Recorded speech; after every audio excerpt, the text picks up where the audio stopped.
Bwino omukambwe azuuse ku pasita Kakande, pasita Ssenyonga akakasiza akatambi nkalina mu maaso awo, ate ye Maulana wa Maulana Drain Asimatusse obutwa akatambi nako nkalina mu maaso awo. Ebya Bebideo bikyalanda bajjo naye alese bwino ku nfa ya Bebideo akatambi ngenda kubeera nga nkabalaga mu maaso awo.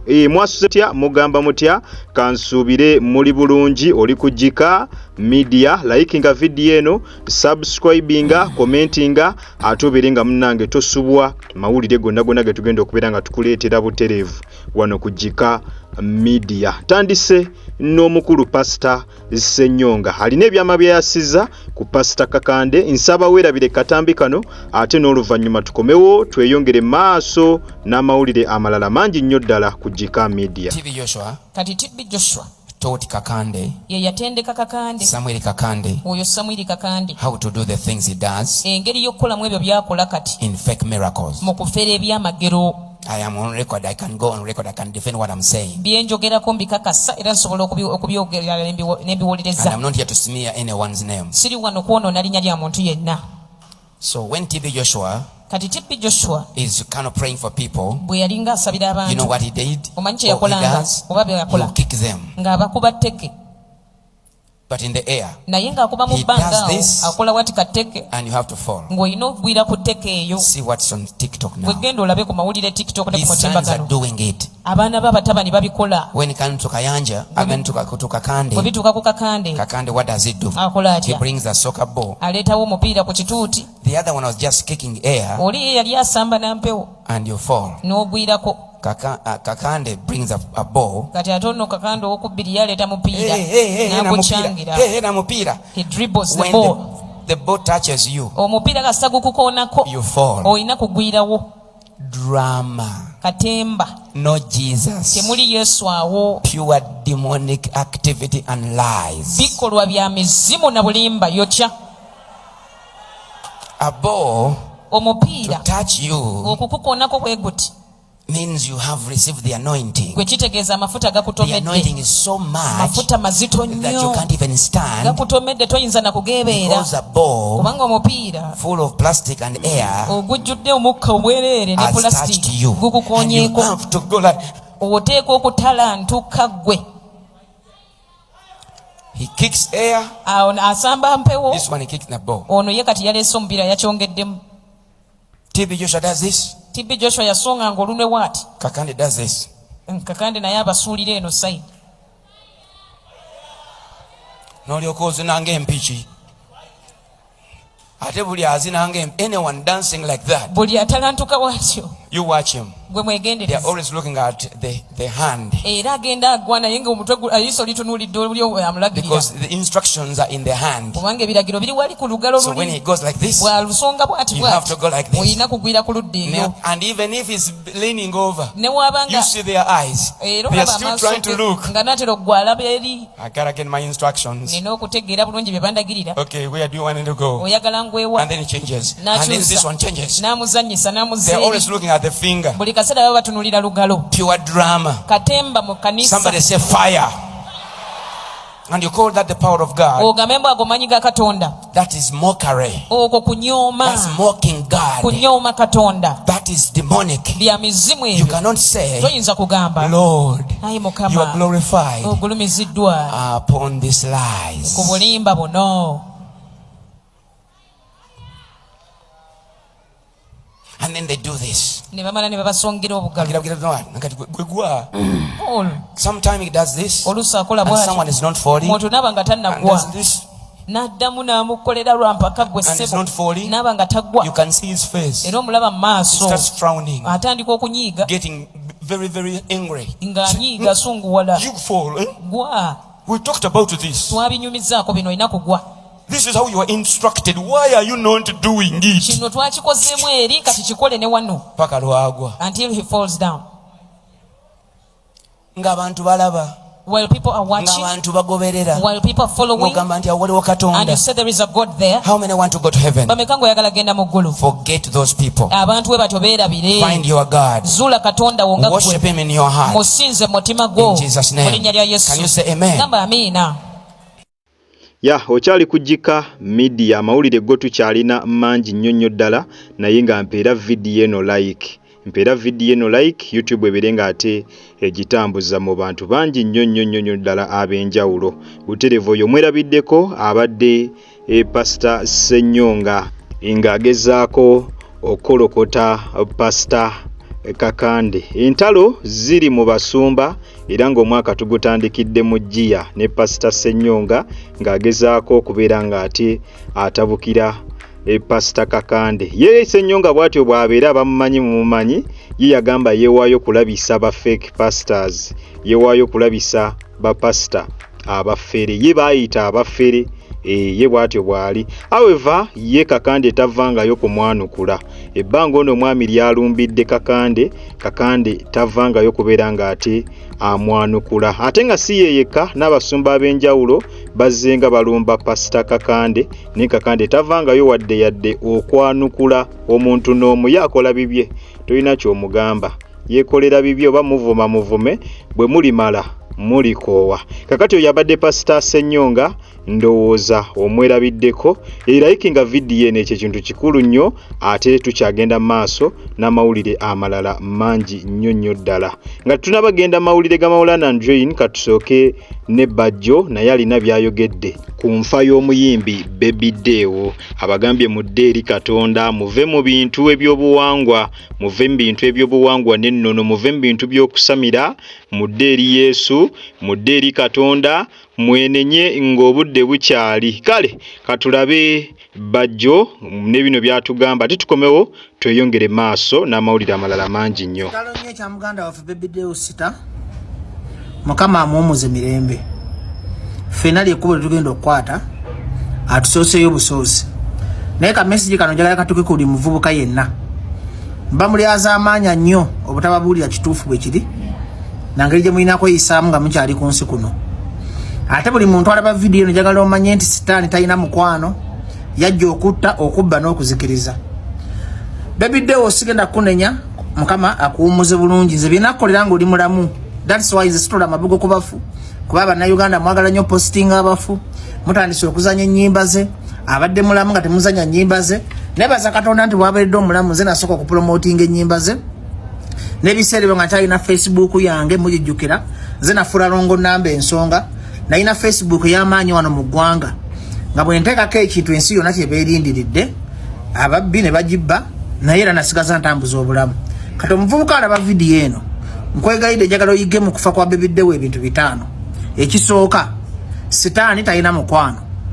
Ekyokubiri, mulekerengaawo okwagala obugagga obw'amangu. Ekyokusatu, Mukama Katonda tagattibwako kintu kirala kyonna. Ndi Mukama Katonda wa bujja, toweesinzanga ekintu ekirala kyonna wendi mu ddiini yo yonna. Abasiraamu musinze Allah, Abakatoliki musinze ka God, Yesu, abakulokole mutusinza Katonda Kitaffe, Katonda Mwana, Katonda Mwoyo Mutukuvu, Abaprotestant kyekimu n'Abasebensidde. Katonda takola nsobi, ekintu ekireetera obusungu bwa Katonda n'akuggyako obukuumi bwe, ng'ekintu kyonna kisobola okukutta kasita otandika omugattako ekintu ekirala kyonna. Siwolereza bibi birala, naye ebintu ebisinga okunyiiza Katonda ku nsi, kulya bisiyaga na kumubuusabuusa oba okumugattako ekintu ekirala kyonna. Abavubuka mulekerawo okwagala obugagga obw'amangu. Mugera ne mugula ebiyembe, ne mugula ebijiini, ne mugula ga sitaani, nga mugalabamu obugagga. Bino ebintu by'ensi buli omu aba ne tayimingi ye Katonda byamutegekera okufuna. Abavubuka bangi mwagala nnyo ensi okubalaba nti muli bulungi. Mwagala nnyo okubawana nti muvuga emmotoka ez'ebbeeyi. Mwagala nnyo okulaga nti ebintu by'ensi nti obulamu bukoma ku nsi kuno. N'ogera n'okola ebitasaana. Bakanye West nawulira nti basaddaaka ba maama baabwe, abamu musaddaaka ba ŋŋanda zammwe, musaddaaka misaayi gy'abaana, ne mugula ebyokola nga temumanyi gye mwabijja. Nga weerabidde ekintu kimu nti sitaani talina mukwano. Sitaani talina kyakwagalako, akuwaamu essanyu lyakabanga katono. Era gye weegendereze nti buli muntu yeemanyiiza ebiyembe, buli muntu yeemanyiiza ebintu bya sitaani ebyo ebintu ebibi, tawangaala. Kubanga essanyu lya sitaani liba lya lubeerera. Essanyu lya sitaani liba lya mwaka, myaka 5, myaka 10. That's why kizibu nnyo osanga abasawo Abaganda abaferera mu linnya ly'obusawo Obuganda nga balina emirembe ku nsi. Nabo be mwegomba bali bubi naye tebalina kyakukola. Ate n'ababiyingiramu bamanyi nti yeri emirembe. Gwe muganda wange alaba vidiyo eno, emirembe giri mu Katonda yekka. Katonda atalina ddiini, Katonda w'Abasiraamu, Katonda w'abalokole. katonda wa protestanti katonda wa basevenisi kasitokkiriza katonda ntomugattako kintu kirala kyonna ate teri kintu kinyiza katonda kubanga misana oli wa katonda ng'ekiro oli wa sitaani katonda akebera mutima katonda ye kattekako obukuumi nze kati mponya siriimu ebikazi nga 10 nga birwadde era tankwata nemponya za accident nempona amasasi nempona amakomera lwa bukuumi bwa katonda kubanga bwogamba nti katonda akukwasiza obulamu bwange siinayo kintu kirala kyonna kyenneesinza mu nsi muno teri kintu kikusinga maanyi teri kintu kikusinga bulungi gwe watonda eggulu n'ensi n'otonda omwezi n'enjuba ng'omuntu yenna abuusabuusa katonda nti taliiyo oli musiru tamanyi ngeri gye wajjamu nti katonda gogamba nti taliiyo ye katonda n'okukirowoozaako obulowooza nti katonda taliiyo oba mugwagwa omuntu yenna ayisaamu yesu kristo amaaso oba mugwagwa omuntu yenna ayisaamu nabbi muhammadi amaaso oba mugwagwa goningizaako kinaye genda eri ndi mukuugira mugende gye mugenda abagwagwa obugwagwa butandikira mu kumanyiira mukama katonda ofiirwa ki okukkiriza obukkiriza nti gyali kyekikujovaako ki era lwaki oteekamu obwongo bw'obuzale okwefuula nti omanyi gwe wavaawa gwe alowooza ku byotamanyi kakati enfa ya bebideewo tugikondominga mukama muwumuze bulungi naye abadde ayitiriza okususuta sitaani tebamuwaana ndi mukama katonda wa bujja kiringa kukeera kunyooma muzadde we yakuteeka ku nsi kuba ku nsi ebintu bibiri by'obanga olina okuwa ekitiibwa ekisookera ddala ye katonda ekyokubiri be bazadde bo baakuteeka ku nsi kuba omuzadde wo yayambako katonda mu process okuteeka ku nsi however much katonda yakutonda ti omuntu omuzadde alimu olwa katonda ti katonda ayita mu ye n'akutonda kati that's why katonda yagamba nti kitaawo n'ennyoko obasangamu ekitiibwa ennaku zo zibe nnyingi ez'oku nsi naye abavubuka muzize mu kibayita peer group influence mutandisa amalala ge batabazaala nago ne muggula kasasiro amayembe mugajja Tanzania abayimbi muyitiriza okuloga that's why teri muyimbi mu Uganda ayina mirembe mpoza abali mu katonda abayimbi muyitiriza okwagala fame bino bifemu bino ebinya bino bikabampane mubireka ku nsi ettutumu nayo bakubira endulu okuva ku makya paka kiro nga goli ku mitima gy'abantu njagala nkuyigirize nti abantu b'ensi tebasiima ezo endulu bazikuwa akaseera katono kankuzeko mu byobufuzi katono Semogere bamukuba endulu Sabagala bamukubira endulu yatuka kufa teri yamukubira ndulu mu kufa kwe badokita Besigye bona bakubidde endulu ezo endulu tezikuyigulanga wabula gwokolanga ekintu ekituufu mu budde obutuufu ate ng'okikola na mukama katonda wo ze nsunira bano bannabyabufuzi abasinga bajja ne balimbalimba abanaku ne babazanyira ku mutwe ne batabawa be baagala because bazanyira ku kibayita emotional intelligence yaabwe kutuuka gye balaga naye there is time to pay each and everything gwe omuntu alaba video njagala omanyi oba oli mwana muto oba oli muntu mukulu sitaani talokoka sitaani talina mukwano sitaani takwagalangako akukozesa bukozesa kusula abantu balala mu katego agende naawe kubanga empeera ya sitaani kuba kufa kakati gwe omuntu wena omwana wuyo muto afudde akuze mulaba tumuyambyeko naye nayingira mugantu nze badde mwabadde nga bandaba ku TikTok oyo mwana nze mbadde nga nvayo ne mugamba amazima waliwo omuvubuka abamuyita Lama kyennamwagala akola Lama yamugamba amazima namugamba nti Allah yakutonda mulaba abantu bangi tuli mu nsi naye tulolwa amaanyi ga katonda kubanga tuba tumanyi katonda omutuufu tebamwongerako kintu kirala kyonna gwe omuvubuka tasula kuyiga mu eyo nfa oba tasula kuyiga mu kino kiriwo oli musiro oli muwumba tuutu because omuntu ng'aliko ekitiibwa kya katonda aba ne feva etaggwawo era omuntu afune tutumu esaddaake bakanya west aba bazunguzungu mulaba balakeri bali makomera kubanga tebafunanga tutumu lya mukama katonda ti katonda bwakuwa teyejjusa omwoyo obutukuvu bwakuwa ekirabo n'abanga akuwadde kyakuwonya balwadde n'okiteeka mu science n'okifereramu takikujjako kubanga katonda bwakuwa akuwoera ddala ate sitaani agabisa emikono ebiri kale abavubuka mwenna mbasibira entanda eno muve mu bintu by'okweraguza muve mu bintu by'okweguza ebiyembe muve mu bintu by'okusinza ebijinijini mudde eri mukama katonda katonda tulina omu ye katonda Yes, oyo no ye mukulu Bajjo Events ndooza mwewuliriddeko abagambye mudde eri Yesu abavubuka mwenna abanoonya obugagga obwamangu mugenda kufa mu nfa etategeerekeka mugenda kufa mangu mudde eri Yesu ng'obudde bukyali muve mu kusinza ebintu ebitategeerekeka muve mu kusinza ebintu bye mutategeera oyo nno ye mukulu Bajjo Events era ndooza ebigambo bye obyewuliriddeko ate bwe tuyongereyo mu maaso ku mawulire aga Maulana owa Maulana Jane nga mwawulirako ensonga ezaali zikutte akati emabega kaawo ez'okubeera nga Maulana tawa famire ye buyambi, kwegamba famire ye yagisuulirira ensonga nno zikyalanda. Maulana avuddeyo naye n'atuwa sayidi ye. Akatambi ngenda beera nga nkakulaga maaso awo, naye nga sinaba kulaga sayidi ya Maulana gy'atuwadde. Kansooke nkuzanyireyo akatambi kano katono nnyo olabe ensonga zino zonna gye zaatandikira, n'oluvannyuma ate nkwongereyo ne Maulana kiki kyayogedde ku nsonga zino. Muzanyi wa Katemba yali matulaba okumusulira abana basatu okumala emyezi 9 nga tamuwa kyakulya. Yagaana talina kyakola, kyokulya ky'abaana bange nnoonya kinoonye, batubanja renti. Nalujja agamba nti Maulana bw'ajja waka ekiro mukaka kaboozi n'alyoka amuwayo omutwalo gw'N50,000. Agamba nti alaba kimuyitiddeko n'agana Maulana kwe kusalawo butaddamu kumuwa buyambi. Ayagala kusooka kubeera nange okujja wano akwebakeko akuwa obuyambi. Nakigaana n'agamba nkwate abaana mbamuwe, baana bange bato. Nalujja addukira mu kkooti ya Mwanga Lutemengo mu ofiisi y'ensonga z'abannamaka ne bayita Maulana n'akkiriza okumuwa omutwalo gumu n'ekitundu buli lunaku asobole okusasula ennyumba n'okuweerera abaana, kyokka ne bimulema okutuukiriza.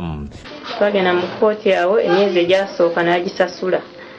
N'asasulako yasasula ogw'omukaaga, ogw'omusanvu, ogw'omunaana n'akomaawo. Eyo nno gye byatandikira ku Bukedde. Omukazi bwe yatwala Maulana ku Bukedde ng'agamba nti itawa abaana buyambi, n'omukyala ng'asusse okubeera nga addeeka n'amukuluusanya n'amulekera 50,000, oluusi n'amulekera omutwalo. Eyo gye byatandikira. Kakati nno ne Maulana avuddeyo n'abeera ng'ate yeewozaako ku nsonga ezo. Maulana agambye nti ono omukazi yali ayagala kumuwa butwa. Omukazi ono yali ayagala kumuwa butwa, ng'ovuddeko ku ky'okubeera nti ono omukazi yali ayagala kumuwa butwa. Maulana agambye nti n'ono omukazi naye kennyini yagezaako okwetta era ne bamuddusa mu ddwaliro ery'Erubaga. Bamuddusa mu ddwaliro ery'Olubaga era ng'ebifaananyi bw'obirabaawo Maulana yabitadde okusobola okubeera nti temulowooza nti oba asala ku mukazi ebigambo. Bamuddusa ku ddwaliro ery'Olubaga era ng'eddwaliro ly'Erubaga lyali lisazeewo nti ono bamutwale n'ebutabika, kuba tibasobola musembereza abaana, ekiyinza ovaamu ayinza okwekyawa obutwa n'abuwa abaana, kubanga nti yali agezezzaako n'okubuwa Maulana, naye Maulana n'asobola ate okubeera nga abusimattuka. Positi ogirabaawo Maulana gye yataddeyo ku mutimbagano gwe ogwa Facebook ng'agamba nti I am Maulana Kasozi. I have been accused by my ex-wife of not taking responsibility of my wife. But the woman you're accusing of is not human. Yali ayagaddeko okumpa obutwa naye kennyini n'abwewa. A person like that is not capable of being with the little ones. Here I took her to the hospital Lubaga where they referred me to Butabika, but when I went to Mengo Court, they never listened to me or any of my documents. I wouldn't have posted this, but nange nkowanga omuntu. Ebyo bye bigambo bya Maulana Kasozi. Omukazi yali agezezzaako mu obutwa ate naye kennyini n'abwewa. Bannange ebyo nno bye bigambo bibadde ebya Maulana Drain. Bw'atyo bwe yeewozezzaako ku nsonga ezo. Gwosobola okunteera endowooza yo butereevu mu comment section. Gwolowooza wanani musobya? Tuyinza obeera ano nga tusalira Maulana omusango, kumbe ate omukyala ye musobya nga yasala ne ku musajja ebigambo. Manya abakyala bazibu, abakyala si bangu. Ayinza okuba we yajja mawulire yagezaako okwongeramuko ku bigambo, naye nga mbutuufu omukazi agezaako okuwewa obutwa oyo taba mulungi kubeera naye. In fact n'abaana bennyini tekiba ate kirungi kubeera n'abaana ng'omukazi yagezaako okuwewa obutwa. Kitegeeza n'abaana asobolokera ku makya n'abajjawo. Obutuufu ne Maulana naye ate omusaasirako ku sayidi emu oba endala, kubanga singa yabeerawo nnyo osanga omukazi yandigusizza mission yeno n'alabika ate ng'amuwa obutwa. So omukazi ng'oyo era asaana butabika. mu byaddala naye ng'oyo yabadde Maulana bw'atyo bw'asobodde okubeera nga ate yeewozaako. Osobola ogenda mu comment section butereevu nawe n'oteerawo endowooza yo gwe kikyolowooza Maulana mazima ddala yalina omusango mu kino oba omukyala yalina omusango kubanga oli twagusalira nnyo Maulana naye kati kaavuddeyo n'atuwa sayidi ye gwe kikyolowooza ntera endowooza yo butereevu mu comment section. Nyongera okujjukiza nti obadde kujjika media era nga gwe nawe natanaba kulabikanga o subscribinga genda maso subscribinge o likinge o commentinge ate era o sharinge. Tewerabira kutanninga on notification bell yo boterevu ojja kubeera nga ofuna notification buli lwembeera nga nkuteereddeyo video empya. Nakugamba wosanga kalango naona toka skippinga kubanga engeri gyonzo okulabika nga ate munnange osupportingamu emirimu gyange gino. Kwatawo mu kigalo botere video eno ojja kubeera nga ogimperedde like mu abatulabira ebweru w'eggwanga kusana mmwe abatulabira nawaka mu ggwanga Uganda. Nyongera okubebaza nti mwebale nnyo mwebalire ddala temujjanga okwo omukama abampera ekyo kyennyini kyemusingira ddala okwagala. Weekuumire kujjika media tukyakomawo n'amawulire amalala mangi nnyo agookya agakagwawo ogenda kubeera nga ogafuna butereevu wano kujjika media. Kyoba okola likinga video eno subscribinga endowooza yo gintere mu comment section turninga on notification bell yo eyo yejja kubeera nga ekusobozesa nga buli video gyotteekayo gwasooka okubeera nga ate munnange nga ogirabe. Weekuumire mu kumanya ng'oli wano ku mukutu ogwajjika media. Kale musibe bulungi mbagaliza Sunday nnungi mweraba.